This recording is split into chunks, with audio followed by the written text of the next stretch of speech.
start. What happened today? I ran very fast with my baby sister. I just didn't want to be killed. Okay. The boy you see here is 9-year-old Andrew Hockensmith. 1 hour before this footage was recorded, Andrew was living a happy life with a loving and supportive family. His parents were the owners of a local pawn shop in Danville, Kentucky, and had welcomed a new member of their family, little Naomi. Andrew was so happy to be a big brother and loved his baby sister more than anything in the world. But on September 20th, 2013, the family's life took a disturbing turn for the worse when the 9-year-old boy heard gunshots and screams. 911, where's your emergency? Come here quickly because I'm afraid. Please hurry. Okay, they're coming, okay? The year is 2013, in the quiet town of Danville, Kentucky. Andrew Hockensmith lives a happy life with his father, Michael, his mother, Angie, and his 13-month-old sister, Naomi. When Andrew's father first met his wife, Angie, it was love at first sight. Angie was a real nice young lady, and she was really his first love. They was just so happy together. The young couple shared a strong religious faith, and Michael worked as a part-time youth pastor in the area. They were both very active in their church and very well known in the community. But Andrew's father did not make enough to support the family as a youth pastor and needed another source of income. That's when a friend in the church community and another religious leader, Pastor Alan Keith, had an interesting proposition for Andrew's father, Michael Hockensmith. Mike and Angie both looked up to Alan. And Andrew, he looked up to Mr. Keith as an uncle. He thought he was his uncle there. Pastor Keith, a well-known religious figure in the area, preached in multiple churches about the Word of God. But on the side, Pastor Keith had a unique side business, running and owning pawn shops. Usually, pastors and pawn shops don't necessarily go together. He was buying precious metals, videos, and CDs and things. Between that and the Bible, that was his life. Pastor Keith loved God and preached every Sunday throughout Pulaski County. Pastor Keith also loved money, and more specifically, gold. Through Pastor Keith's leadership and guidance, Mike joins the business himself and starts to work at ABC Gold Games and More Pawn Shop. With the new business rolling and the arrival of baby Naomi, life is good for the Hockensmiths, who genuinely enjoy spending quality time together. Angie and Mike even make the decision to homeschool young Andrew so that the family can stay close even during the day. Now, each morning, Andrew, his parents, and baby Naomi all hang out in the family's pawn shop. The pawn shop, that was basically my home. We had all the knickknacks of a pawn shop, from like games to movies to all sorts of junk. It was basically a playground. I absolutely loved it. It was simply amazing. But things take a disturbing turn for the worse on September 20th, 2013. At 9:17 a.m., a 911 dispatcher in Kentucky takes a call. On the other line, a young boy's quiet voice tells him about an ongoing robbery in Danville. 911, where's your emergency? Is it Robert? Pawn shop? 9-year-old Andrew Hockensmith pleads with the operator for some help, and while the dispatcher tries to get as much information as possible, he hears something even more unsettling, a baby crying. Where's the robber? Where is he? He's right here right now. The pair must try to remain silent, as any noise will easily alert their location to the robber still lurking in the shop. Come here quickly because I'm afraid. Please hurry. Okay, they're coming, okay? Right away, the 911 operator dispatches the patrol unit, while the terrified 9-year-old stays on the line. Officers hurry to the scene, unaware of what they're about to face. Within only 6 minutes, officers arrive at the scene. Aware of the urgency of the situation, authorities attempt to open the front door of the store, but it's locked, so they break the glass and force their way in. As I made entry, all I was thinking about was, is the shooter still here? The first thing that I noticed was a huge smear of blood to my right in the lobby area of the store. I don't care how many times you've done it or seen it. There's nothing that truly prepares you for this. Their worst fears are confirmed when they discover 3 bodies lying on the floor. Not knowing if the killer is still inside, they quickly clear the scene, looking for the 9-year-old caller.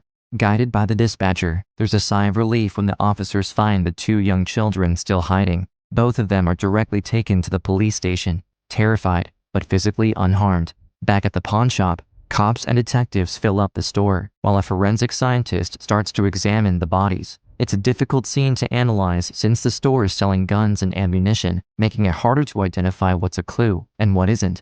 A first female body is lying near the register. A second one, a male victim, is on the other side of the counter. A trace of blood leads to the third victim, another male, in the back. One of the bodies had been moved to a location where if someone peered into the front door, they wouldn't be able to see that body.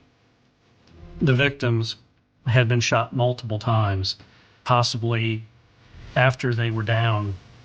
The only thing at that time that we could determine was that the spent casings appeared to be from a .22 caliber weapon.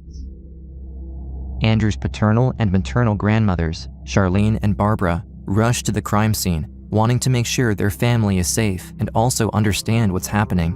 From a distance, they can see yellow tape behind the cop cars, and as they approach the pawn shop, more and more officers prevent them from going further. And the policeman would not let us up to the shop.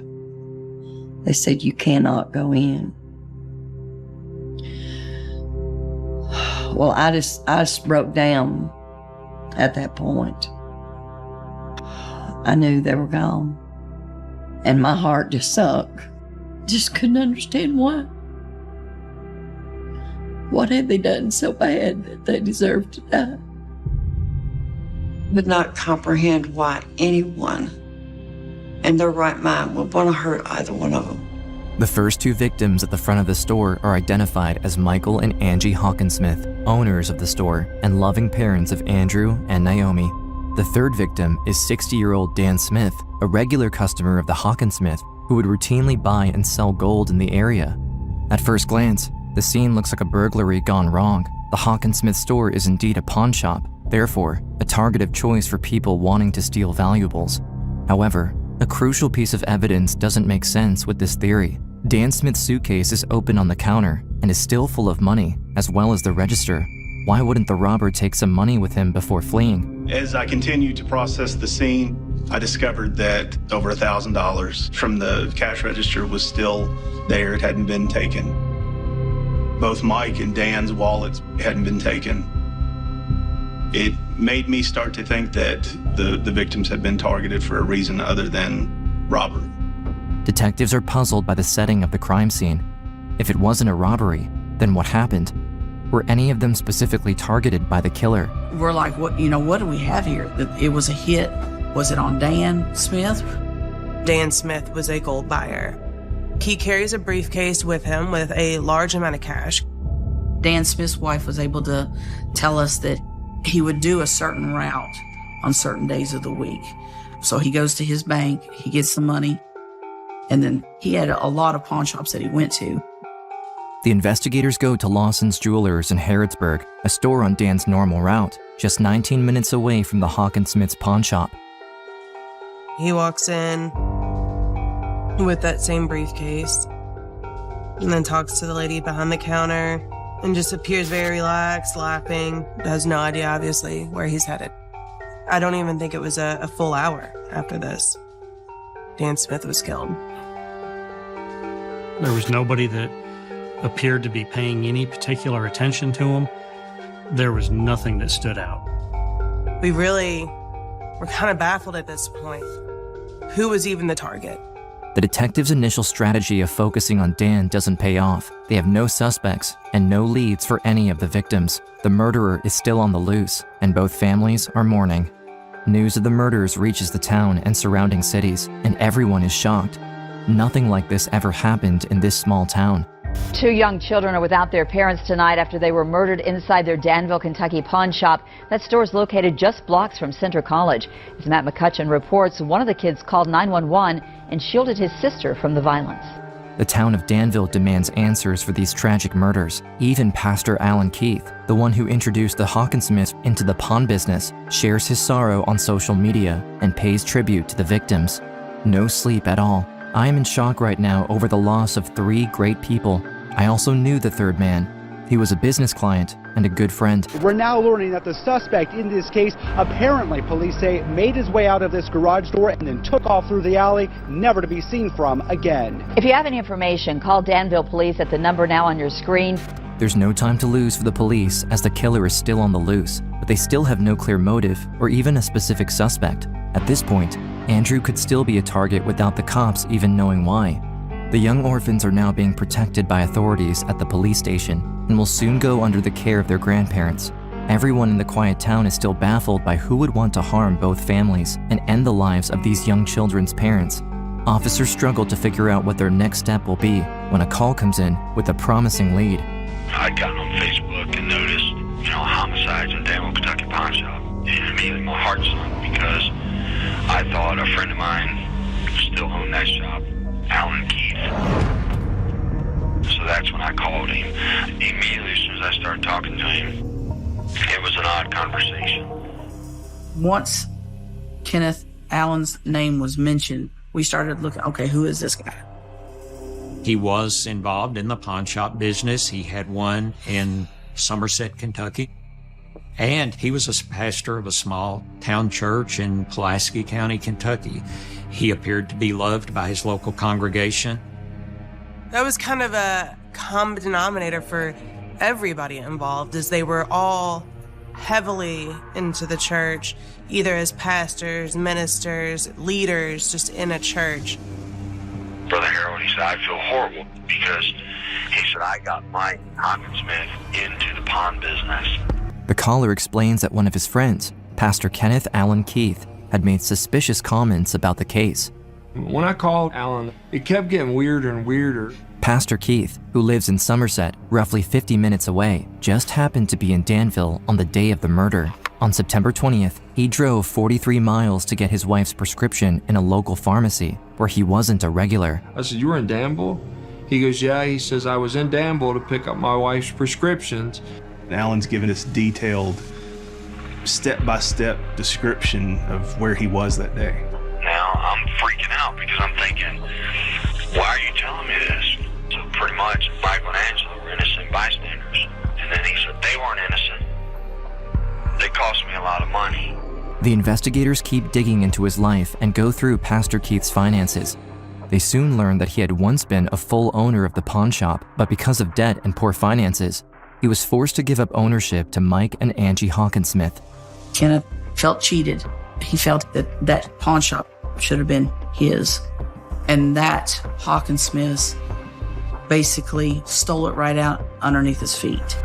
The motive is finally revealing itself, but there's a problem. Around the time of the crime, Pastor Keith was supposedly buying medicines for his wife. If his alibi was confirmed and he was seen on the video cameras, he could be ruled out completely from being the murderer. I was in Danville, but I was at the pharmacy. I'm standing in the pharmacy while all this happened. We immediately dispatched investigators to retrieve the video from the pharmacy where he alleged that he had picked up the prescriptions for his wife. If he was in there during the time of the shooting, then he wouldn't have been a suspect. And then, cops see Pastor Alan Keith on the security cameras of the pharmacy at 9:24 a.m., which is only 8 minutes after the time of the murders. It would be impossible for him to be at 2 places at the same time. Therefore, this alibi could completely rule out their prime suspect and potentially derail the whole investigation. However, there's only one person the cops can really trust who can give more insight as to what happened that morning: 9-year-old Andrew, the young survivor who called 911 the day of the murders. If Andrew can provide any evidence that Pastor Keith was indeed at the pawn shop and not at the pharmacy at the time of the murders, the case could finally be solvable. What happened today earlier before you and I met? Yes. Anyways. And that reminds me of the dead people. September 20th starts like any other day. The Hockensmiths arrive at the shop and open it at 9 a.m. Andrew starts to play a game in a corner, while his parents prepare the business for the day ahead. Within a few minutes, a client enters. The gold man, Dan Smith, came in. While Andrew's dad talks to Dan, Angie rocks Naomi in her arms, near the register. Dan, the gold man, is a regular at his parents' shop. The interaction is normal, mundane, and Andrew's attention goes back to his own activity. In between studying sessions with his mom, the little boy has plenty of time to test out some of the new games sold in the store. Shortly after, this guy, he came in as well, and I was like, he's kind of weird looking. He starts to pull out a gun and kind of raises his voice and says, "Get on the ground." And we all did because we was petrified. Andrew, his mom, and sister are huddled up in a corner, hiding, terrified. They secretly watch in horror as the intruder fires his weapon 8 times. To the 9-year-old boy, the weird sounds are identified as darts. In the midst of the chaos, he looks right at what would become his father's last moments. Dad was like, "Please stop." He started rolling around until he wasn't. He stopped. The gunman then turns to Dan. It's at that moment that Angie understands what will happen to them as the intruder starts to make his way to them. She and her children are the next targets. In one final act of courage, Angie turns to her 2 children. There's only one hiding spot left in the shop. My mom, she told me to go in the back with my sister. I crawl all the way back to the office. I sit my sister on the couch. I'm sitting right beside her. Now hidden in the office, Andrew hears 4 more gunshots. Then, silence. A few more seconds of silence go by. Andrew and Naomi try to remain quiet, but the boy knows he has to take a look outside and see if his parents are okay. I remember crawling over to the doorway and seeing that my mom was just laying there with a puddle of blood. Devastated, Andrew drags himself back to the office area. He and his sister seem to be the only ones left alive. Now, Naomi's survival is all that matters. Andrew rushes to the office phone and dials 911, hoping that he'll get some help before the intruder figures out where he and his sister are. A 9-year-old boy called 911 saying his family had been killed. What the little boy did before that is simply heartbreaking.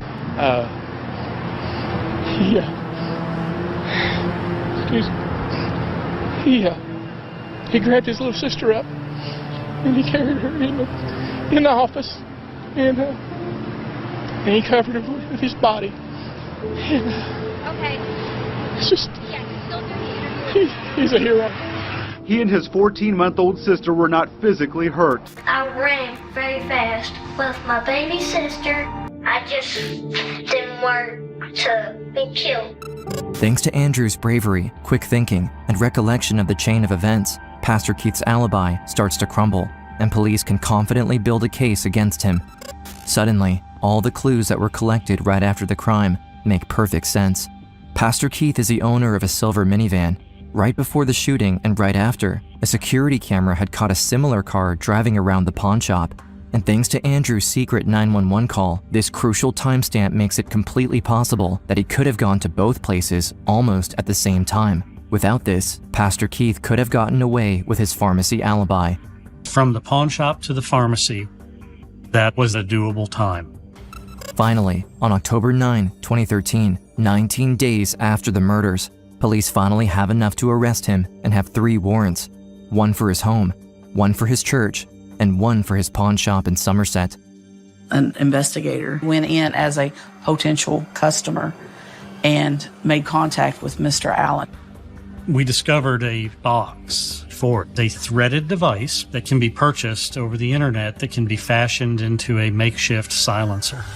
The discovery confirms detective suspicions that a silencer was used in the killings and explains Andrew's description of a high-pitched sound as his parents were shot. And then also outside of the business, we found spent .22 shell casings and then a target that had been shot. So we believe that he was practicing prior to the shooting. The .22 casings found in Kenneth Keith's pawn shop matched all the expended shell casings from the murder scene in Danville, Kentucky. They were shot from the identical weapon.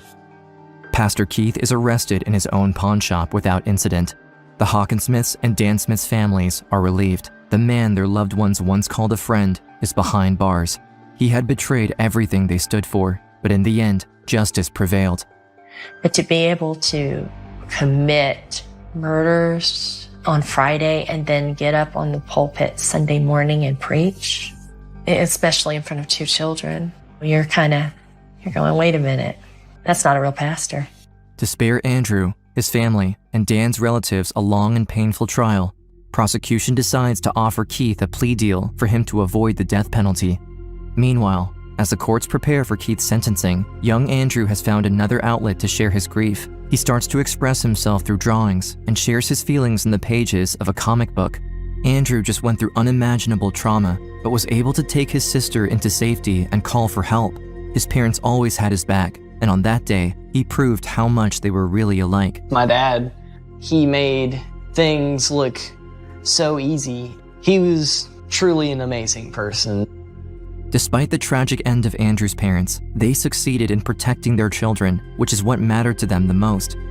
May 26, 2017, it's Andrew's 13th birthday, and also finally the day of Pastor Keith's deal with the DA. He is directly sentenced to life without parole. His greed and jealousy will never hurt anyone again. Today, Andrew is surrounded by his loving family and recently got engaged. No one can ever take away from him the memories of his parents and their love, which will always be there to guide him through anything. I've been told you're a spitting image of your dad. You look just like him. You act just like him. Naomi, she looks just like my mom. I'm very thankful for what I have. And in a sense, it's like I am living through my parents' life. My parents will always live on within me.